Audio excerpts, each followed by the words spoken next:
ನಿತ್ಯ ಜೀವನದೊಳಗ ಬಸವಣ್ಣನವರ ವಚನಗಳು. ಓಂ ಶ್ರೀ ಗುರು ಬಸವಲಿಂಗಾಯ ನಮಃ. ನಮ್ಮವರ ಬಾಯಲ್ಲಿ ಬಸವಣ್ಣನವರ ವಚನ ಕೇಳುವುದೇ ಚಂದ. ಬಸವ ಜಯಂತಿಯ ಶುಭ ದಿನದಂದು ಒಂದಷ್ಟು ವಚನ ಹೇಳ್ತಾರೇನೋ ಅಂತ ಅಂದ್ಕೊಂಡು ಚಂದಾಗಿ ಉಪ್ಪಿಟ್ಟು ಚಹಾ ಮಾಡಿಕೊಂಡು ಅವ್ರ ಮುಂದೆ ಹೋಗಿ ಕೂತೆ. ನಿನ್ನೆ ಅಷ್ಟೇ ಅಕ್ಷಯ ತೃತೀಯ ಅಂತ ಬಂಗಾರದ ಅಂಗಡಿ ಕರ್ಕೊಂಡು ಹೋಗಿ 2 ತೊಲಿ ಬಂಗಾರ ತೊಗೊಂಡು ಬಂದಿದ್ದೆ. ತಮ್ಮ ಜೇಬು ಖಾಲಿಯಾಗಿದ್ದ ಬೇಜಾರದೊಳಗೆ ಅವರು ಊರ ಸೀರೆಗೆ ಅಗಸ ತಡಬಡಿ ಹಿಡಿದಂತೆ ಹೊನ್ನೆನದು ಹೆಣ್ಣೆನದು ಮಣ್ಣೆನದೆಂದು ಮರಳಾದೆ. ನಿಮ್ಮ ನರಿಯದ ಕಾರಣ ಕೆಮ್ಮನೆ ಕೆಟ್ಟೆ ಕೂಡಲ ಸಂಗಮ ದೇವ ಅಂತ ಶುರು ಮಾಡಿದರು. ಇದು ಯಾಕೋ ನನ್ನ ಬುಡಕ್ಕೆ ಬಂತು ಅಂತ ಎದ್ದು ಅಡುಗೆ ಮಾಡಕ್ಕೆ ಹೋದೆ. ಅವ್ರ ಕೂತಲ್ಲೇ ಮತ್ತೆ ಹಾವು ತಿಂದವರ ನುಡಿಸಬಹುದು, ಗರ ಹೊಡೆದವರ ನುಡಿಸಬಹುದು, ಸಿರಿಗರ ಹೊಡೆದವರ ನುಡಿಸಲು ಬಾರದು ನೋಡಯ್ಯ. ಬಡತನವೆಂಬ ಮಂತ್ರವಾದಿ ಹೋಗಲು ಒಡನೆ ನುಡಿವರು ಕೂಡಲ ಸಂಗಮದೇವ ಎಂದು ಜೋರಾಗಿ ಹೇಳಿದರು.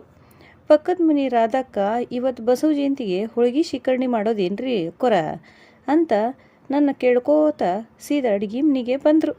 ಆವಾಗ ಶುರುವಾತ್ ನೋಡ್ರಿ ನಮ್ಮೂರ ವಚನ. ಹಾಲೆಂಜಲು ಪೇಯನೆ ಉದಕವೆಂಜಲು ಮತ್ಸ್ಯದ ಪುಷ್ಪವೆಂಜಲು ತುಂಬಿಯ ಎಂತು ಪೂಜಿಸುವೆ.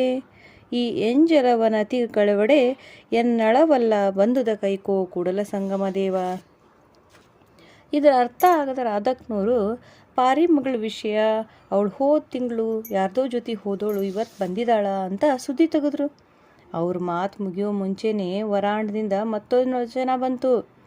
ಲೋಕದ ಡೊಂಕ ನೀವೇಕೆ ತಿದ್ದುವಿರಿ, ನಿಮ್ಮ ತನುವ ಸಂತೈಸಿಕೊಳ್ಳಿ, ನಿಮ್ಮ ಮನವ ಸಂತೈಸಿಕೊಳ್ಳಿ. ನೆರೆಮನೆಯ ದುಃಖಕ್ಕೆ ಅಳುವವರ ಮೆಚ್ಚ ಕೂಡಲ ಸಂಗಮ ದೇವ. ರಾಧಕ್ನವ್ರಿಗೆ ಇವಾಗಂತೂ ತುಂಬಾ ಕಸಿವಿಸಿಯಾಗಿ ಅವ್ರ ಮನೆಗೆ ವಾಪಸ್ ಹೋಗೇ ಬಿಟ್ರು.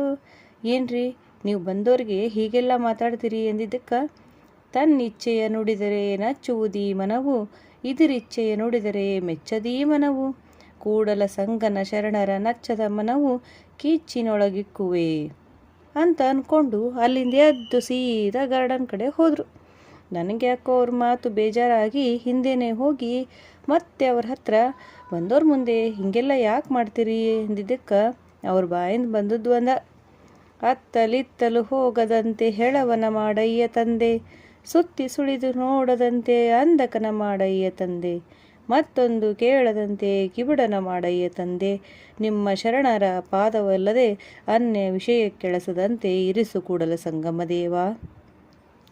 ಇವ್ರದ್ದು ಯಾಕೋ ಅತಿ ಆಯಿತು.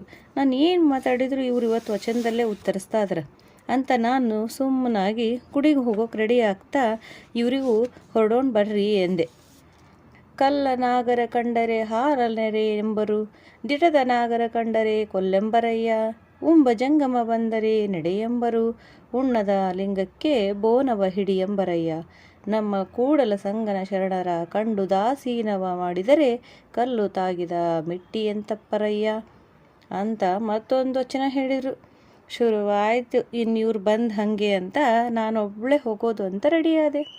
ಇವರು ಮಾತ್ರ ಬಸವಣ್ಣವ್ರ ಫೋಟೋ ಮುಂದೆ ನಿಂತು ಸಂಸಾರವೆಂಬ ಸರ್ಪ ಮುಟ್ಟಲು ಪಂಚೇಂದ್ರಿಯ ವಿಷಯವೆಂಬ ವಿಷಯದಿಂದ ಆನು ಮುಂದುಗೆಟ್ಟನಯ್ಯ, ಆನು ಹೊರಳು ಬೀಳ್ತಿದ್ದೇನಯ್ಯ, ಓಂ ನಮೋ ಶಿವಾಯ ಎಂಬ ಮಂತ್ರವ ಜಪಿಸುತ್ತಿದ್ದೇನಯ್ಯ ಕೂಡಲ ಸಂಗಮ ದೇವ ಅಂತ ಹಾಡ್ಕೋತ ಕೂತ್ರು.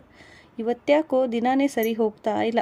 ನಮ್ಮ ಮನೆಯವರು ಚಂದ ವಚನ ಹೇಳ್ತಾರ ಅಂದ್ರೆ ಇದ್ಯಾಕೋ ಎಲ್ಲದಕ್ಕೂ ವಚನದಲ್ಲೇ ಉತ್ತರ ಕೊಡ್ತಾ ಇದಾರ. ಯಾಕೆ ಹಿಂಗೆ, ಏನಾಗಿದೆ ಇವ್ರಿಗೆ ಅಂತ ಹತ್ರ ಹೋದರೆ ಇವರು ಮೈ ತುಂಬ ವಿಭೂತಿ ಕಟ್ಟು ಹಾಕ್ಕೊಂಡು ಬಹಿರಾಗಿ ಥರ ಬಿಟ್ಟಾರ. ನನಗೊಂದು ಸಂಬಂಧಿಗಿಲ್ಲ ಹತ್ತಪ್ಪ. ಕೊನೆಗೆ ನಾನಾ ಬಸವಣ್ಣವ್ರು ನೆನೆಸ್ಕೊಂತ, ನೀನೊಲಿದರೆ ಕೊರಡು ಕೊನರುವುದಯ್ಯ, ನೀನೊಲಿದರೆ ಬರಡು ಹಯನಹುದಯ್ಯ, ನೀನೊಲಿದರೆ ವಿಷವೇ ಅಮೃತಬಹುದಯ್ಯ, ನೀನೊಲಿದರೆ ಸಕಲ ಪಡಿ ಪದಾರ್ಥ ಇದರಲ್ಲಿರ್ಪವು ಕೂಡಲ ಸಂಗಮ ದೇವ ಅಂತ ಬಸವಣ್ಣವ್ರ ಪಾದಕ್ಕೆ ಅಡ್ಡು ಬಿದ್ದು ನನ್ನ ಗಂಡನಲ್ಲಿಂದ ಹೊರಗೆ ಕರ್ಕೊಂಡು ಬಂದು ನೋಡ್ರಿ. ಹಿಂಗೆ ಇವತ್ತು ಬಸವ ಜಯಂತಿ ದಿವಸ ನಮ್ಮ ನಿತ್ಯ ಜೀವನದೊಳಗೆ ಬಸವಣ್ಣವ್ರ ವಚನಗಳೆಲ್ಲ ಬಂದು ಹೋಗ್ಬಿಟ್ವು.